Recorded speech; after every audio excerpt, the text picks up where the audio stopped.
Selamat sore, saudara sekalian, teman sejawat.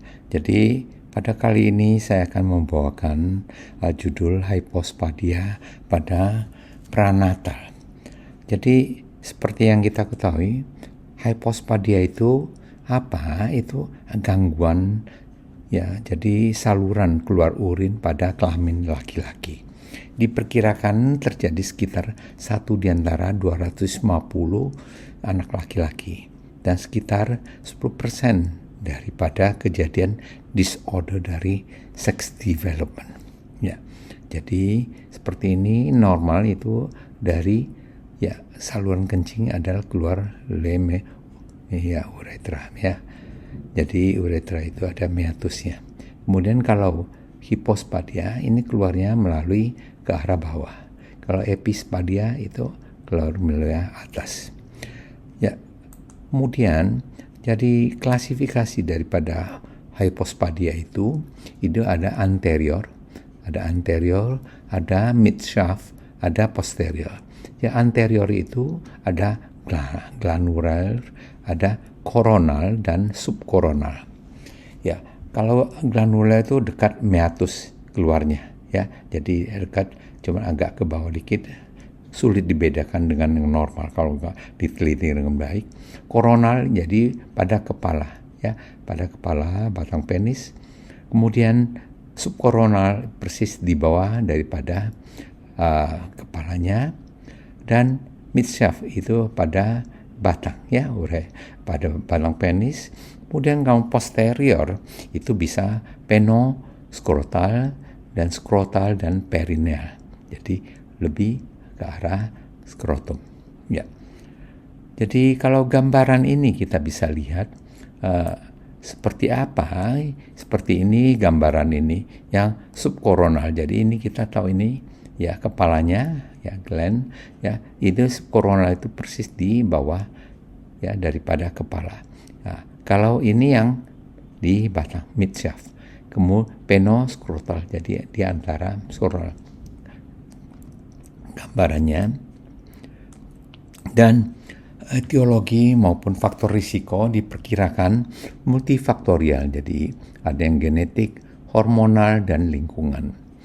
Riwayat keluarga iya, ya bukan pasti, tapi dengan ada riwayat keluarga yang positif, jadi risiko 10 sampai 2 kali lipat lebih tinggi. Kemudian gangguan sintesis androgen atau paparan estrogen atau anti-androgen selama kehamilan. Dikatakan juga usia sewaktu hamil si ibu itu lebih dari 35 tahun. Atau premarutis atau bayi lahir berat badan rendah. Ya, ini hanya diperkirakan. Jadi, dan kita lihat pada saat pranatal diagnosis ini, saat ini kita tuh dipermudah dengan adanya NIPT ini, ya. Dan NIPT ini kita tahu bahwa di atas 8 minggu sudah bisa dikerjakan, dan ya jenis kelamin laki atau perempuan sudah dipastikan. Jadi tentu dalam hal ini kita akan dibantu oleh ya adanya kepastian bahwa ya kelamin laki-laki, ya baru ada terjadi hypospadia. Kemudian pada USG itu jenis kelamin laki atau perempuan biasanya kita bisa membedakan itu di atas 12 minggu.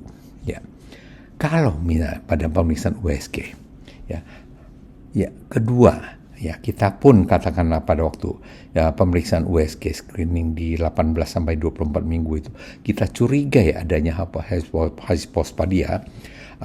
Alangkah baiknya kita ya ulang lagi, ya. Pada saat kapan? Pada saat kita melihat waktu itu testis sudah harus turun, yaitu di atas usia kehamilan 28 minggu. Ya.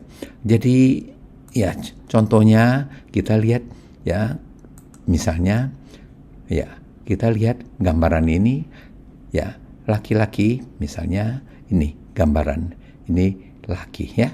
Jadi laki ini ya usia 18 minggu. Kita bisa pastikan, ya kan. Tentu testis belum turun. Ya ini juga yang lain 18 minggu kita bisa lihat. Ya pasti. Cuman memang testis belum turun. Kemudian kita lihat ya kalau perempuan tentu kita bisa lihat labia mayora. Ini labia mayora. Itu di antara paha. Jadi ini ada paha, ini ada paha, ini ada labia mayora. Ini ya labia mayora. Ya ini kita bisa lihat. Kemudian ya kalau testis ya udah turun, ya itu kita di atas biasanya di atas 28 minggu. Nah, ini kita bisa lihat. Pasti ini paha, ya. Ini kita paha, ya ini ya kelaminnya kita lihat. Ya ini ada testis. Ini ada testis, ya. Jadi ada penis. Jadi kita bisa pastikan ya. Jadi ini testis kita bisa pastikan. Jadi ini sudah. Pada ini saya mau menyampaikan.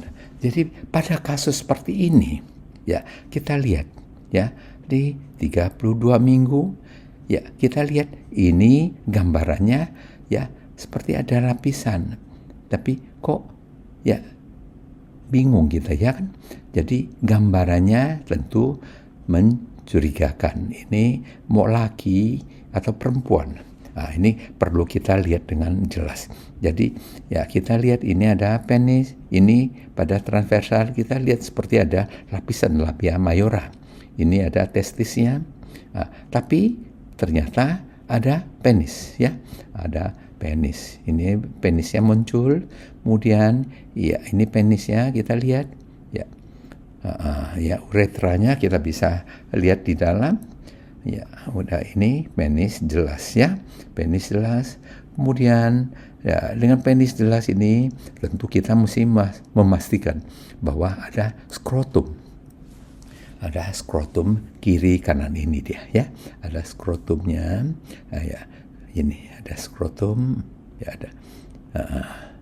Jadi kalau dilihat begini seperti ya memang bingung kita ya. Seperti ya kelamin wanita. Jadi dalam hal ini salah satu ya saya memberikan gambaran contohnya hypospadia. Tentu kalau kita udah mendiagnosa ini hypospadia, jadi begitu udah lahir tentu ya pihak keluarga akan lebih tenang. Ya demikian ya yang saya mau sampaikan ya untuk berbagi kepada teman-teman bagaimana kasus hypospadia. Walaupun jarang, tetapi ini perlu kita ketahui. Ya, demikian ya kasus yang saya mau sampaikan. Ya, terima kasih.